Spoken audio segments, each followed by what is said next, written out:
Auzubillahiminash-shaytanir-rajim. Bismillahir-rahmanir-rahim. I had explained the concept behind active voice and passive voice sentences.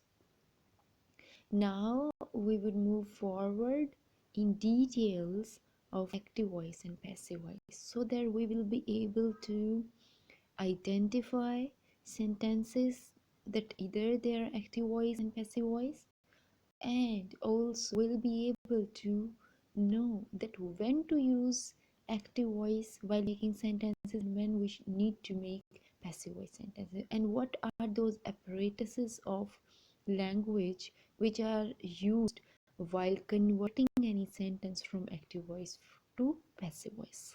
So active voice and passive voice.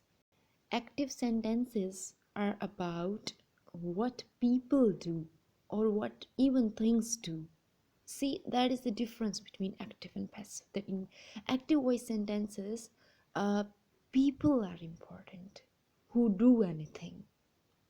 File अहमियत का हामिल होता है, file subject होता है sentence का, file topic of the sentence होता है, file important चीज़ होती है जिसके बारे में हम बात करना चाह रहे होते हैं. While passive voice sentences are about what happens to people or things, passive voice sentences इस टॉपिक के बारे में होते हैं कि लोगों के साथ क्या हुआ या चीज़ों के साथ क्या हुआ. एक्शन इज़ मोर इम्पॉर्टेंट या मफूल ज़्यादा अहमियत का हामिल होता है. फ़ाइल की अहमियत एक्टिव वॉइस में होती है और एक्टिव वॉइस में फ़ाइल ही सेंटेंस का सब्जेक्ट होता है, जबकि पैसिव वॉइस में पैसिव वॉइस सेंटेंसेस बनाते हुए चीज़ें जिन पर काम हुआ होता है या वो काम अज खुद वो फ़ेल अहमियत का हामिल होता है, फ़ाइल अहमियत का हामिल नहीं होता, या कम अज़ कम फ़ाइल टॉपिक ऑफ द सेंटेंस नहीं होता, सब्जेक्ट नहीं होता. पैसिव वॉइस अब बनता कैसे है? इसमें हमेशा हर पैसिव वॉइस सेंटेंस में third form of verb use होगी, और इसके अलावा एक इम्पॉर्टेंट चीज़ जो इसके अंदर इस्तेमाल होती है जिसको हम हेल्पिंग वर्ब कहते हैं, auxiliary verb, that is the correct grammatical word that is used for that helping verb.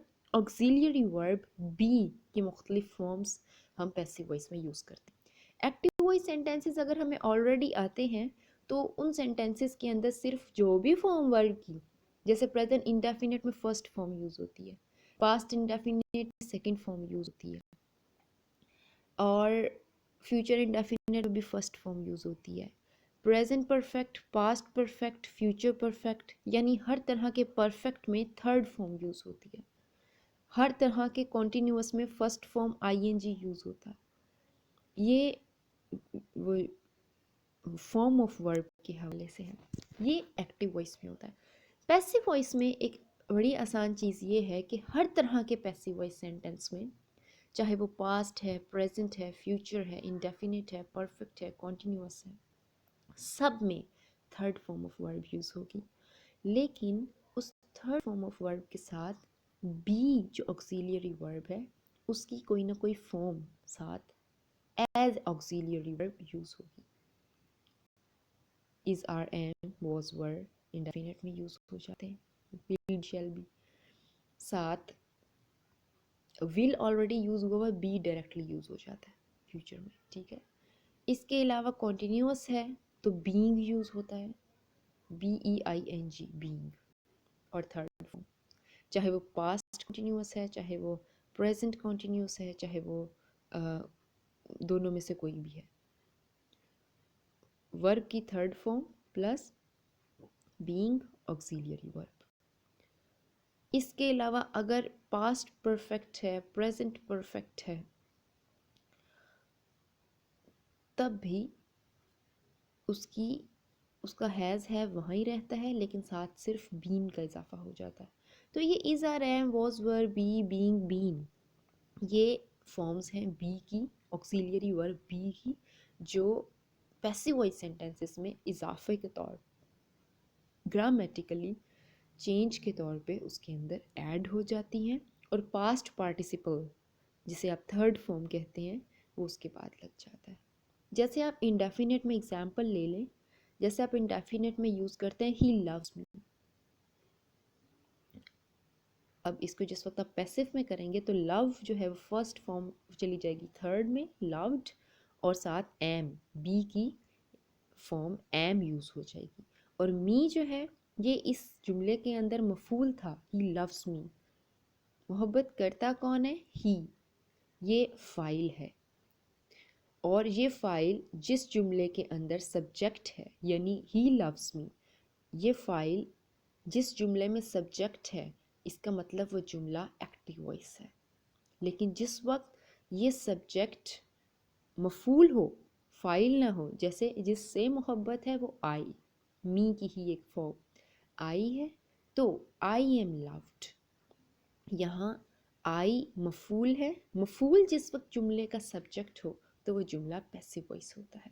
जब आपने पैसिव वॉइस बनाना है तो आपने ऑक्सिलियरी वर्ब बी की एक फॉर्म एम यूज़ की और साथ थर्ड फॉर्म लव की, लव्ड लगा दी, आई एम लव्ड। तो ग्रामेटिकली इस तरह से पैसिव वॉइस बनाते हैं। और मैंने आपको कॉन्सेप्ट डिलीवर करने की कोशिश की है कि पैसिव वॉइस सेंटेंस में मफूल और फेल दोनों में से एक चीज़ जो है वो सब्जेक्ट ऑफ द सेंटेंस होता है, या दोनों में से एक जो है वो टॉपिक ऑफ द सेंटेंस होता है। और एक्टिव वॉइस सेंटेंसेस में file subject of the sentence होता है, file topic of the sentence होता है, फाइल के मुतालिक बात हो रही होती है, फाइल अहमियत का हामिल होता है।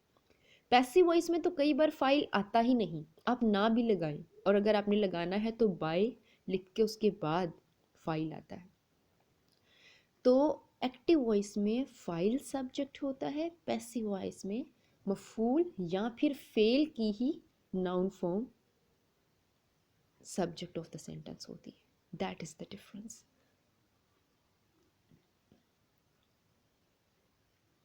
अब इस ऑक्सिलियरी वर्ब बी की मुख्तलिफ forms am, are, is, being, be past part और साथ थर्ड फॉर्म ऑफ वर्ब यानी पास्ट पार्टिसिपल ऑफ वर्ब, जैसे राइट की थर्ड फॉर्म रिटन, ड्राइव की थर्ड फॉर्म ड्रिवन, ड्रॉ की थर्ड फॉर्म ड्रॉन, नो की थर्ड फॉर्म नॉन, लर्न की third form learned, break की थर्ड फॉर्म ब्रोकन, डिस्कवर की third form discovered. तो ये सेंटेंस जिसके अंदर आपको third form of verb with auxiliary verb is are am was were being, been या बी मिल जाए, तो it means that is passive voice sentence. ये आइडेंटिफिकेशन के लिए हेल्पफुल, ग्रामेटिकली आइडेंटिफिकेशन के लिए आपके लिए हेल्पफुल है। फर्स्ट पैसिव वॉइस सेंटेंस की आइडेंटिफिकेशन कि जी ये मफूल सब्जेक्ट हो या फेल की नाउन फॉर्म सब्जेक्ट हो तो पैसिव वॉइस है। और साथ ही ग्रामेटिकली सिर्फ अगर आप आइडेंटिफाई करना चाहते हो तो देखें is, are, am, was, were, been, being या बी मौजूद हो और साथ थर्ड फॉर्म ऑफ वर्ब हो, तो इसका मतलब वो सेंटेंस पैसिव वॉइस है।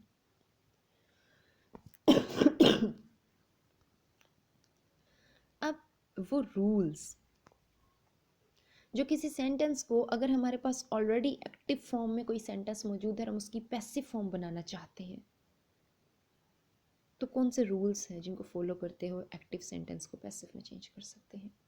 द मोस्ट इम्पॉर्टेंट थिंग जो मैंने आपको पिछले लेक्चर में बताई थी वो ये कि सेंटेंस के अंदर ऑब्जेक्ट ज़रूर होना चाहिए अगर आप किसी एक्टिव वॉइस सेंटेंस को ही डायरेक्टली पैसिव वॉइस में चेंज करना चाहते हैं। एक चीज़ ये होती है कि आपके पास ऑलरेडी कोई सेंटेंस नहीं है और आप डायरेक्टली सेंटेंस क्रिएट करने लगे हैं और उस वक्त सोचते हैं कि मैंने एक्टिव में लिखना है कि पैसिव में लिखना है।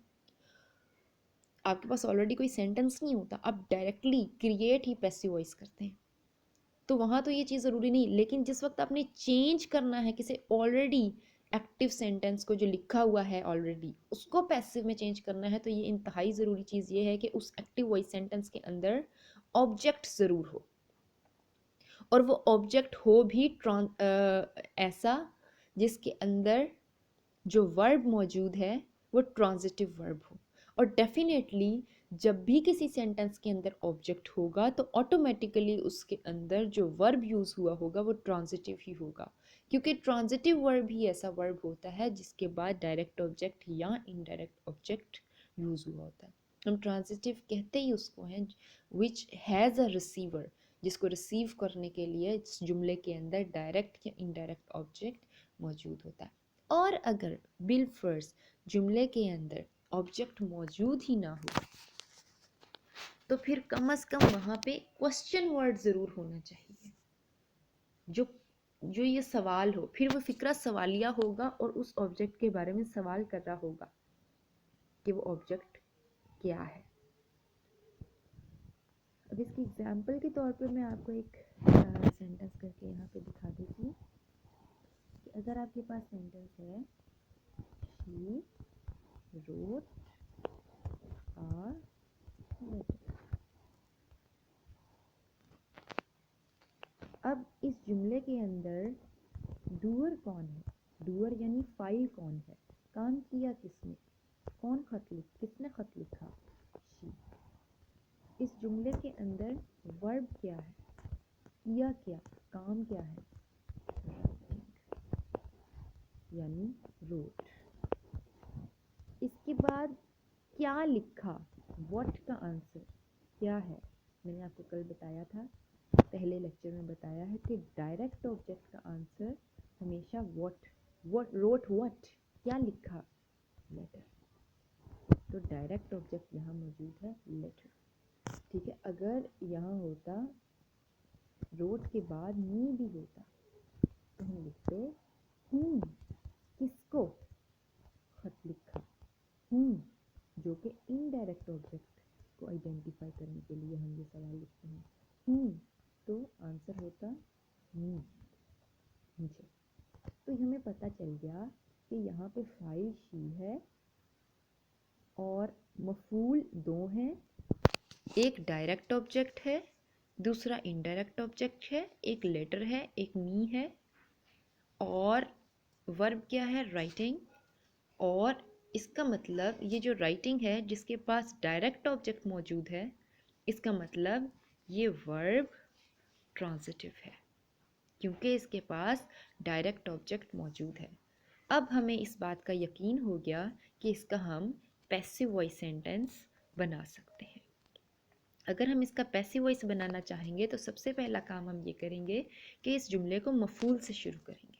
इस जुमले के अंदर दो मफूल हैं, एक मी है, एक लेटर है। अगर आप इसमें से मफूल ख़त वो मफूल है जिसके बारे में बात करना मकसूद है, तो आप इस पैसिव वॉइस को लेटर से स्टार्ट करेंगे। Letter, a letter.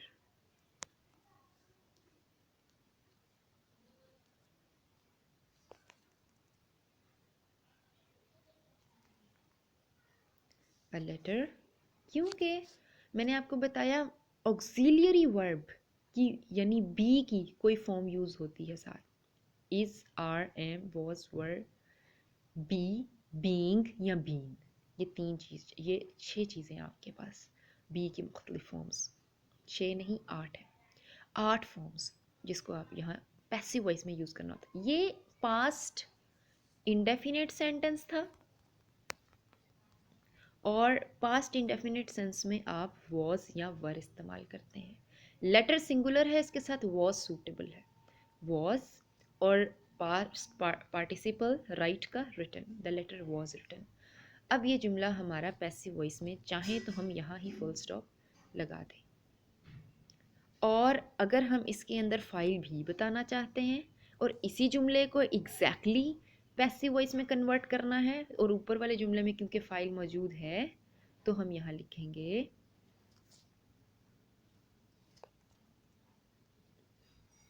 बाय और उसके फ़ौरन बाद फाइल यानी डूअर। जो एक्टिव वॉइस सेंटेंस का सब्जेक्ट था पैसिव वॉइस सेंटेंस में, वही सब्जेक्ट अब नहीं रहा, फाइल वही रहा है, काम अभी भी राइटिंग का शी लड़की ने ही किया है, लेकिन ये अपने ऑब्जेक्टिव केस में आएगी। ऑब्जेक्टिव केस में जिस वक्त आएगी शी का वर्ड हर में चेंज हो जाता है। अगर वहाँ ही होता तो यहाँ हिम आ जाता, अगर वहाँ दे होता तो यहाँ देम आ जाता, अगर वहाँ वी होता यहाँ अस आ जाता। ऑलराइट, तो ये हमारा पैसिव वॉइस सेंटेंस कंप्लीट है। याद रखिए एक्टिव वॉइस सेंटेंस में शी यहाँ पर फाइल था, और पैसिव वॉइस सेंटेंस में भी फाइल काम करने वाला शख्स वो ही रहता है, सिर्फ वो जुमले का सब्जेक्ट नहीं रहता। सब्जेक्ट और फाइल में फ़र्क होता है।